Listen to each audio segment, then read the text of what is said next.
बात कथावाचक अनिरुद्ध आचार्य की करेंगे, जो अपने बयान की वजह से लगातार सुर्खियों में रहते हैं और एक बार फिर अनिरुद्ध आचार्य को लेकर एक नया विवाद हो गया है। अब लड़कियां लाते हैं 25 साल की, अब 25 साल की लड़की चार सब नहीं पर बहुत, और वो 25 साल की जब तक आती है तो पूरी जवान होके आती है। जब जवान होके आएगी तो स्वाभाविक है कि वो अपनी जवानी कहीं ना कहीं तो वो उसकी जवानी फिसल जाएगी या जाएगी। जैसे कि अभी एक लड़के के संग हनीमून मनाने गई, परंतु वो किसी और के साथ वो रह चुकी थी, उसके साथ चक्कर था। वो ड्रमवाला केस अभी पुराना हुआ नहीं जाता। भगवान की कथा सुनाते हैं स्वामी अनिरुद्धाचार्य। वृंदावन के गौरी गोपाल आश्रम के पीठाधीश्वर हैं अनिरुद्धाचार्य, लेकिन प्रवचन ऐसा दिया जिसे सुनकर आप हैरान रह जाएं। अब लड़कियां लाते हैं 25 साल की, अब 25 साल की लड़की चार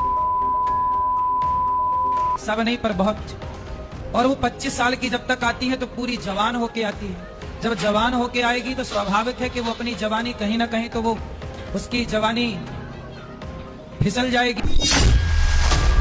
कोई बाबा ऐसा कैसे कह सकता है, लेकिन ये अनिरुद्धाचार्य है। ऐसे विवादित बयान देना इनकी आदत है। न जाने कितने बार ऐसे ज्ञान की बातें कह चुके हैं, लेकिन इस बार मामला थाने कचहरी तक पहुंच गया। बताया जा रहा है कि अनिरुद्धाचार्य ने कुछ वक्त पहले ये बात कही थी, लेकिन बाकी बेतुके बयानों की तरह ये बयान भी सोशल मीडिया पर वायरल हुआ, जिसके बाद कुछ महिला वकील मथुरा के एसएसपी दफ्तर पहुंच गई और कड़ी कार्रवाई की मांग की। उन्होंने इतनी गलत टिप्पणी की है, उनको नहीं करना चाहिए। वो आध्यात्मिक पीठ पर बैठे हुए हैं, उन्होंने आध्यात्म की बात करनी चाहिए। वो अविवाहित या विवाहित महिलाओं के विषय में कैसे बात कर सकते हैं? ये हमारा व्यक्तिगत विषय है कि विवाह किस उम्र में करना है या किस में नहीं करना है। उनके खिलाफ कार्रवाई होनी चाहिए, सख्त कार्रवाई होनी चाहिए। हम सभी महिलाओं में रोष है, आक्रोश है। और ये कोई पहली बार नहीं है जब अनिरुद्धाचार्य अपनी बात या वाणी को लेकर विवादों में रहे हों। कुंभ के आयोजन के दौरान एबीपी न्यूज संवाददाता प्रतिमा मिश्रा ने अनिरुद्धाचार्य से पूछ लिया था कि आप महिलाओं को लेकर इतने विवादित बयान क्यों देते हैं। महिलाओं का सम्मान होना चाहिए आपके हिसाब से? भाई महिलाओं का सम्मान, यत्र नार्यस्तु पूज्यन्ते रमन्ते तत्र देवता। हमारे यहाँ तो महिलाओं के सम्मान में ग्रंथ लिख दिए गए। तो फिर आपकी ऐसी कई वीडियोस वायरल होती हैं जिसके बाद विरोधी कहने लगते हैं कि आप भी महिलाओं के बारे में बहुत उल्टा सीधा बोलते हैं। अरे उल्टा सीधा क्या, कपड़ा पहनने का बोल दिया तो उल्टा सीधा मान लिया लोगों ने। हमने तो कपड़ा पहनने का बोला है कि कपड़ा पहन के रहो भाई, निर्वस्त्र तो कपड़ा निर्वस्त्र होके कौन घूम रहा है अनिरुद्धाचार्य? क्यों? कौन निर्वस्त्र? बहुत सारी मूवियां देख लीजिए आप, बॉलीवुड और पानी में महिलाओं ने कैसे कपड़े पहने। तो ये कमेंट आपका बॉलीवुड के लिए था? मतलब ये स्पेसिफाई कीजिए कि आपने बॉलीवुड के लिए कहा। हाँ भाई, बॉलीवुड हो या कोई भी हो, जो बहन बेटी आपकी बहन हो, आपकी बेटी हो, तो एक भाई के नाते आप भी यदि कुछ गलत करेंगी तो मेरा धर्म है मैं आपको रोकूं कि बहन ये गलत है, आपके भाई होने के नाते।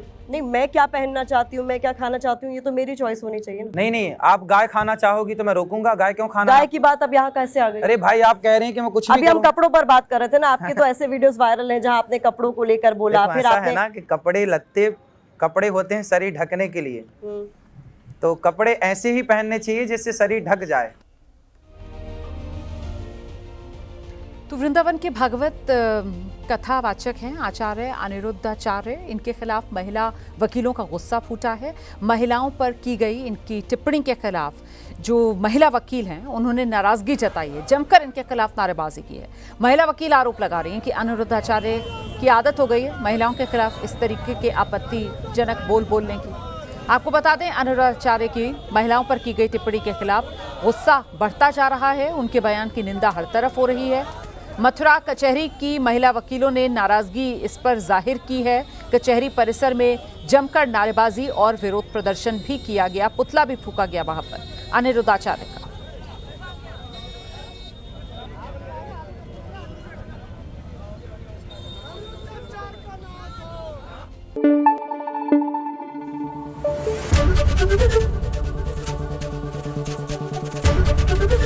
एबीपी न्यूज आपको रखे आगे।